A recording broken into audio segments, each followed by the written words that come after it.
Hello, everyone. Is that are we live now?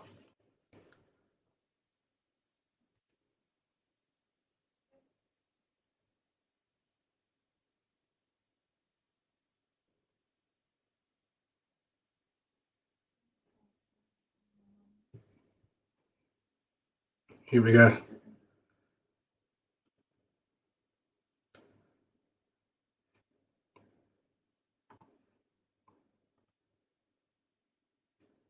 Sweet, we're live. Thanks, Jerome. That would have been awkward. Right. Hello, everyone. Thanks for joining. Budgie here from Sarap. Thanks for joining us on this food tripping to the Philippines, organized by the Department of Tourism Philippines. So they organized a few sort of recipe series. There's obviously me this tonight, and then we've got May coming up doing ube ice cream. We've got the Dobros doing bistec Tagalog, and then you got Chef Rex doing his big old espresso coming up the next few weeks. So keep an eye out for that. Hello everyone. Today we're going to do the cheesecake, the cassava cheesecake, something I've been sort of working on while we've been in lockdown. Before we get started, I just want to make sure that everyone's got all the ingredients and whatnot, and also you need to make sure your cassava is defrosted. So if you haven't got your cassava defrosted yet, just stick it in a bowl with some hot water, the package, obviously. Stick the packet in the bowl with some hot water to defrost it. And then also go and set your oven at 220 degrees Celsius fan force, please.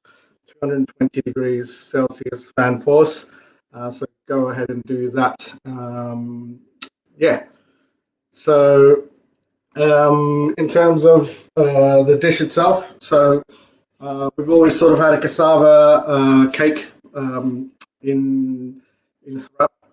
It's something that my mum used to make all the time, so it's something that I sort of remember a lot of. And so it was on every celebration dinner, and pretty much every time we got together as a family, we'd always have sort of cassava cake. So we've always had that at Sarap, and sort of just honour my mum with it. And so I think we've always had it as a cassava tart, and where we brulee the top of it. So if you've eaten at Sarap before at a pop-up, then you'll know the dessert quite well. And then sort of during lockdown, was kind of bored, and wanted a cheesecake. Saw a picture of a Bast cheesecake and said I want to eat that. And then I had cassava in the freezer, and I thought, why don't I marry the two? And so a few developments later, we've figured it out, and let's show you how to do it today. So if you guys have any questions or anything like that, put it in the comments. I'll try and answer them as I go along. But we'll go over the ingredients now, and then we'll start the cook. All right. So first thing you'll need, obviously, is your cassava. Like I said, if it's not defrosted yet, get it defrosting now in some hot water. Then you're going to need 340 grams of cream cheese. I just use Philadelphia. You're going to need 140 grams of caster sugar, 2 medium-sized eggs, a tin of coconut milk, and a tin of sweetened condensed milk. You'll also need a bowl, a pretty big bowl, to mix everything in. Normally I would do this in a stand mixer, but I thought I'd show you, just in case not everyone has a stand mixer, I'll show you how to do it in a normal bowl. But you need a pretty big bowl and a spatula, not a whisk. You can use a wooden spoon as well. Don't use a whisk because we don't want to sort of incorporate the air into it. We just want to mix it up really well, but no sort of air in it. I think you're going to need is a spoonful cake tin and some parchment paper. Okay. You all with me so far? Good. All right. So the first thing we need to do is the cream cheese in a bowl with the caster sugar. And we're sort of just going to mix that together until it's nice and smooth. So sort of fold that in a little bit, mix it around. You loosen up the cream cheese a little bit until it's nice and smooth. So you want to incorporate that pretty well.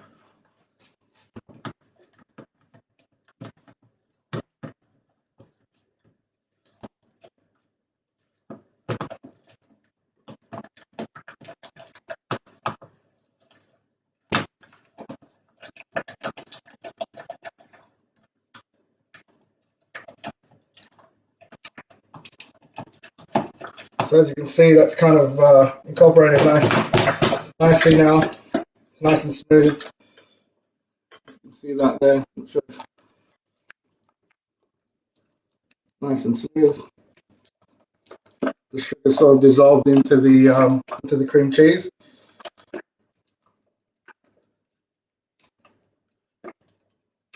The next thing you're going to do is going to grab the cassava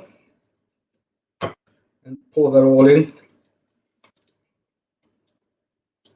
And again, you're going to mix that until it's well incorporated. I mean, the whole idea of this dish is sort of real. So it's not a very difficult dish to do, but what you need to do is make sure that everything's really mixed in well. Something my mum taught me when she makes a cassava cake is that when you add each element, you sort of need to make sure it's all well incorporated. You'll sort of see streaks and different colors of the different ingredients. So you want to make sure that there's one color so you know that it's completely mixed in well.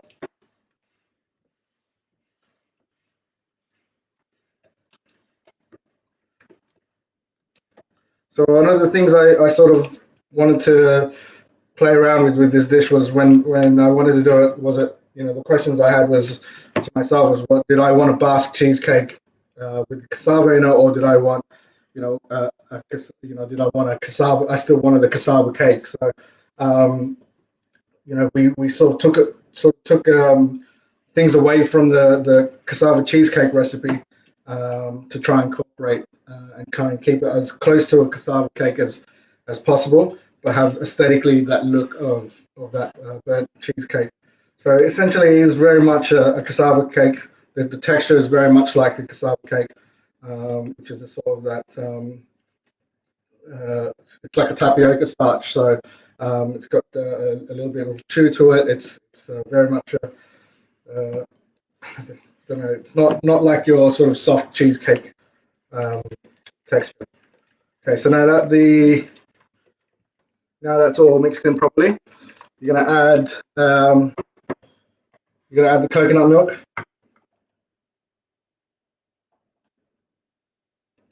Get that all in there.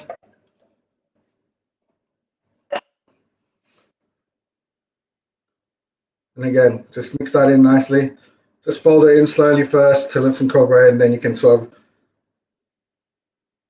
go a little bit faster.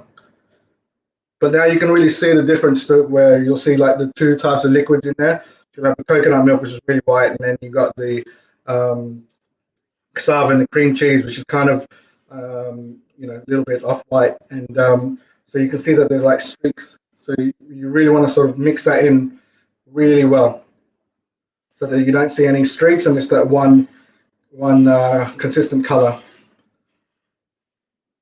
And again, we're not using a whisk because we don't want to incorporate air into this dish. We just want to fold it and mix it all together.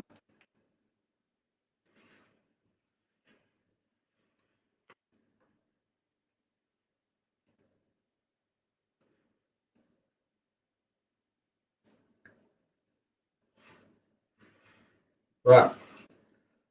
Still with me? Hopefully, everybody. Okay, so next we've got the sweetened condensed milk. Again, all in.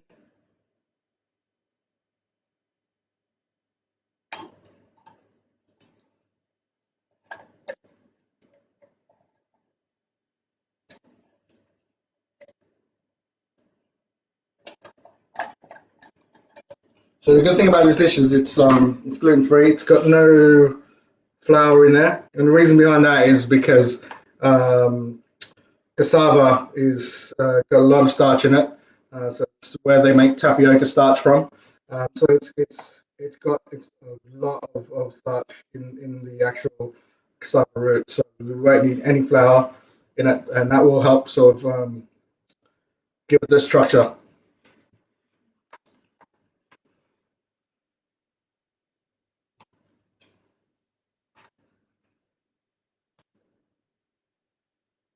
Right, we've got some questions. Oh, I didn't realize I've got to scroll down. Right.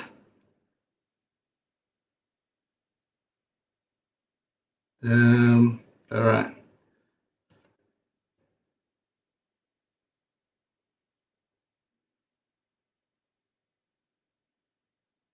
Right. So someone just asked to recap the steps. So basically, what we need to do, first of all, you need to defrost your cassava if you haven't got it defrosted already. Then what you need to do is um, get your oven on to 220 degrees Celsius.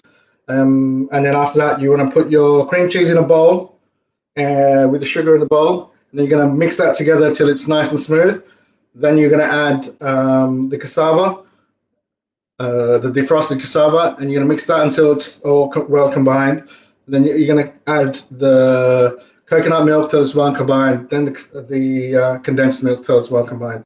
So what you're looking for is a consistent sort of color, no streaks of different sort of liquids in there. You want a nice consistent color. Hope that answers that. But we're also going to be saving this video, so if you miss any steps, you can always go back and have a look at it. So don't fret too much there. Did I plan to be a chef from a young age? No, not really. This is my second career. I started cooking when I was 30, close to pretty much 30 years old. Um, I was in IT sales for a long time when I was in Sydney. Then in 2012, I moved here with my wife, and then I sort of started from there, started cooking from there. Yeah, so definitely not my first career choice, but it was something that I've sort of always wanted to do. And yeah.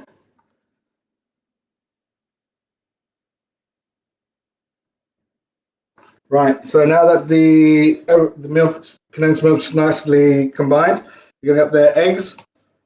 And again, the whole idea is to combine everything nicely each time. So you want to add one egg at a time, okay? So one nice and careful, one egg at a time. Also, the other thing as well, with your eggs, put them in a bowl, just in case there's like any impurities or anything like that. Never put your egg straight into the mix, because otherwise, if there's any impurities and stuff, you can't get it out. So put your eggs into a bowl, take out any shells, impurities, or anything like that that you can see.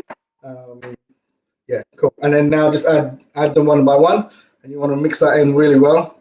Okay, obviously break the yolk. And again, it's all about mixing it as well as possible. My mum couldn't stress that enough when she was teaching me this. It all has to be uh, it all has to be mixed in really, really well. That was her secret. Like I said, really simple dish, really simple recipe, but just little bits on there that sort of make it a little bit better.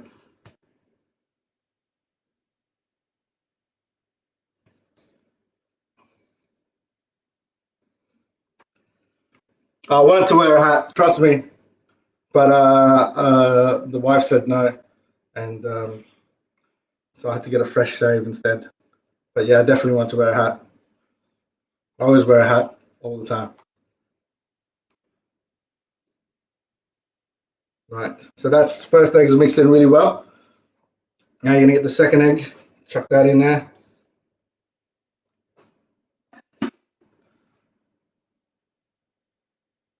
And mix that in again.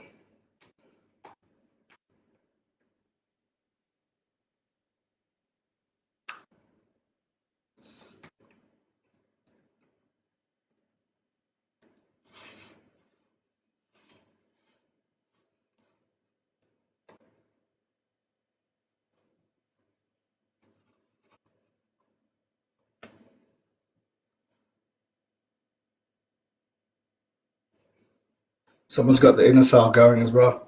Nice one.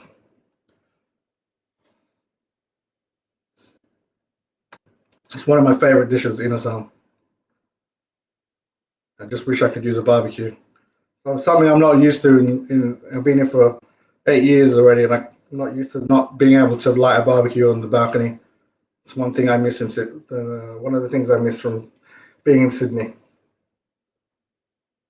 Right.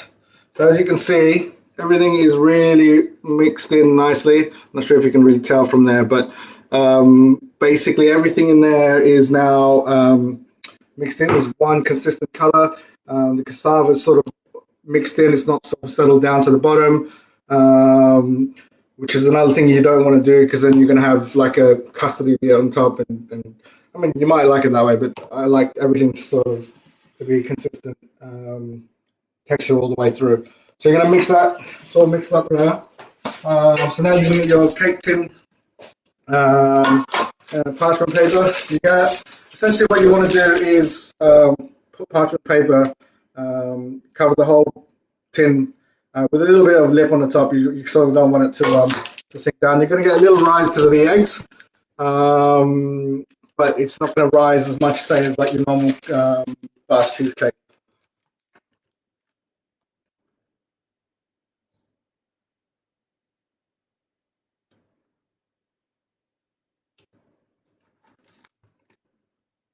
How do I feel about being one of the few? I mean, there's quite a lot of us now. There's quite a lot of chefs out there now doing Filipino or modern Filipino cuisine. I mean, it obviously has its challenges, but it's something that I'm passionate about. And, I think we all sort of bring something different to the table. Some of us are very traditional, some of us are a little less traditional. And so I think that's an important part of a cuisine, trying to sort of bring the cuisine forth to the greater community. It's making sure that we have a different perspective on it, and people have different ideas of it. But what I really want to make sure is that whilst my presentation might not be authentic, I really want to make sure that the flavors are authentic, and that's sort of my main aim. So yeah, definitely challenging, but I would say more rewarding than challenging. I think my biggest challenges are obviously people wanting to replicate the real thing, which is obviously sometimes very difficult to do in London. I mean, calamansi is very difficult to get. Right, so a nice big piece of parchment paper, nice big one. So what you're going to do, you take that parchment paper, you're going to soak that up. Some people like to line the tin with some oil, butter, or whatever, but that's just a waste of oil and butter. Really. It just sort of helps the baking paper to stick close to it.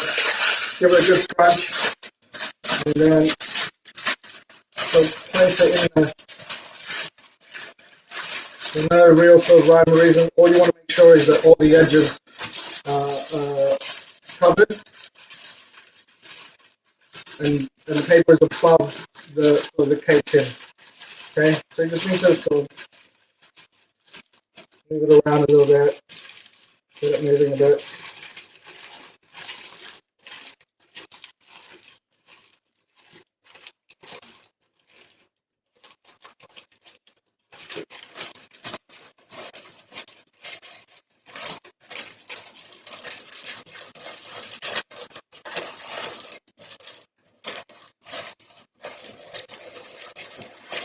Right, sometimes you'll need two. This is a 22 centimeter cake tin. I've done it in a 20 centimeter one as well. Yeah, 20 to 22 centimeters is the best one, I think. So now basically you've got that parchment paper in there. So there's no, so it's all over the top of the cake tin. So just in case it rises, you're not going to have like a spillage anywhere. Just going to take out, I've just done the one previously. I want to show you what to look for when it's done.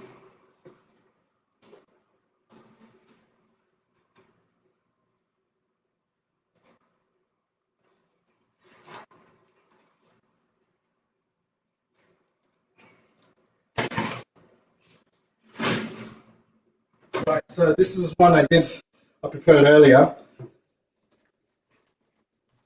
I thought I'd say that. But as you can see, there's a little bit of wobble. Just a little bit of wobble in the middle. And that's what you want.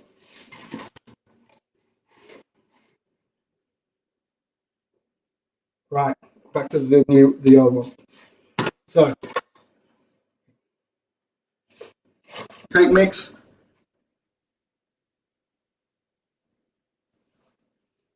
Cake mix. Give it another sort of quick mix, just so that you spread out the cassava all throughout the cake as well, right? And then just pour that all in.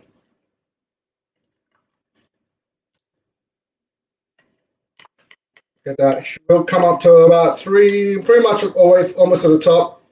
It'll be, I don't know, about an inch from the top.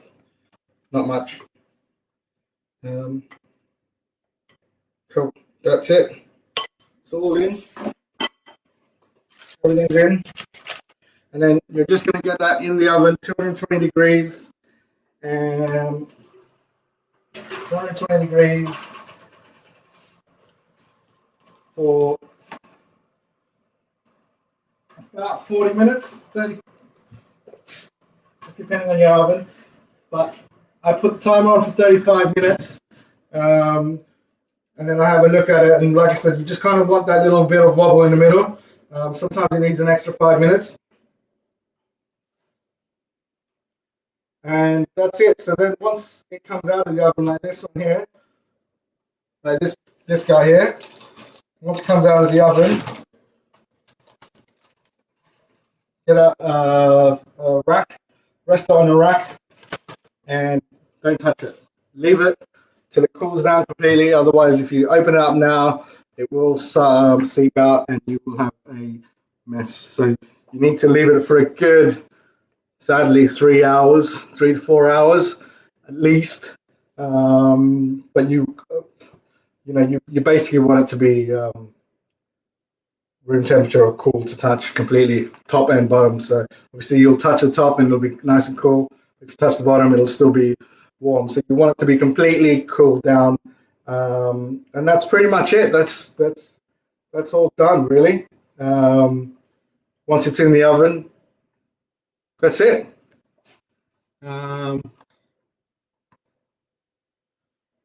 Cool. So let's answer some questions.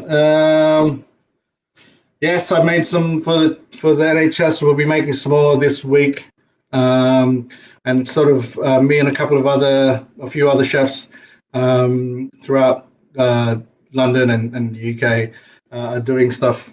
So if you follow Filipino Food UK group, you'll see the guys that are getting involved in it and a link to donate. So if you can, that'd be great. Otherwise, if you just spread the word, even that would be great.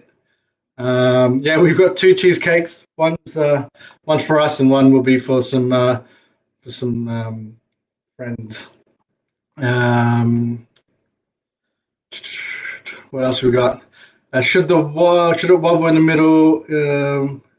Is the middle cooked? So it is. It should wobble ever so slightly in the middle. It's not cooked yet, but once it cools down, it will set. And that's when it'll be cool. And that's why you have to wait 3 to 4 hours. It's quite a dense cake. So if you don't wait the 3 to 4 hours, it won't cook completely. So yes, they give it a little bit of a wobble. When it comes out, it should be a little bit of a wobble, and then after 3 to 4 hours of resting, it will be fine. I think that's pretty much it. But it's like I said, it's pretty straightforward. The key things to remember is that you need to make sure that the mixture is really well mixed. Make sure it's one consistent color, and make sure your oven's nice and hot, 220 degrees. Otherwise, you won't get that burnt sort of color. And just leave it. Don't you'll smell it. You'll think, oh, it's burning and stuff. It's meant to do that. The whole idea is the balance between sort of the bittersweet balance where you get the edges kind of caramelize or burn, bottom caramelizes and burns, and inside you've got like a really nice sweet cake. So it's that sort of balance of sweet and burnt, really. So yeah, don't freak out that it smells burnt or whatever. It's meant to do that.